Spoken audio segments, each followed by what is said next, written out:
పుట్టపర్తిలో విజయ కూటమిదని ఆ పార్టీ అభ్యర్థి పల్లె సింధూరారెడ్డి ధీమా వ్యక్తం చేశారు. 5 ఏళ్ల కాలంలో వైసీపీ చేసిన అభివృద్ధి ఏమీ లేదన్నారు. ఎన్నికల్లో విజయం సాధించి అభివృద్ధిలో తన మార్కు చూపిస్తానన్నారు. ఎన్నికల ప్రచారంలో భాగంగా ఆమడుగూరు మండలం పూలకుంట్లపల్లిలో పర్యటించారు. ఇంటింటికి తిరుగుతూ సూపర్ 6 పథకాలను వివరించారు. ప్రచారానికి వచ్చిన పల్లె సింధూరారెడ్డికి గ్రామస్తులు హారతులు పట్టారు. పూలవర్షం కురిపించారు.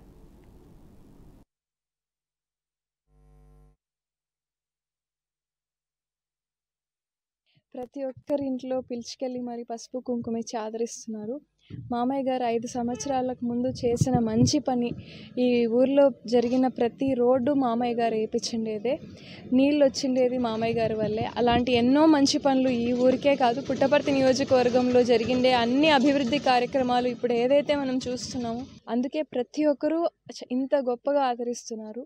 ఆ బ్లెస్సింగ్స్ అంతా నాకు రావడం నేను చాలా అదృష్టంగా భావిస్తున్నాను.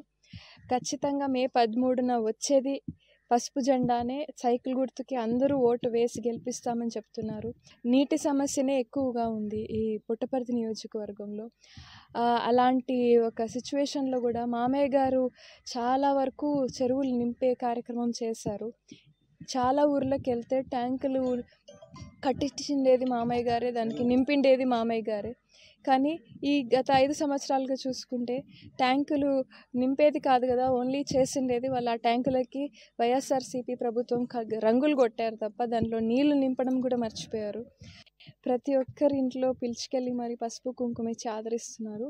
మామయ్య గారు 5 సంవత్సరాలకు ముందు చేసిన మంచి పని, ఈ ఊర్లో జరిగిన ప్రతి రోడ్డు మామయ్య గారు వేయించిండేదే, నీళ్ళు వచ్చింది.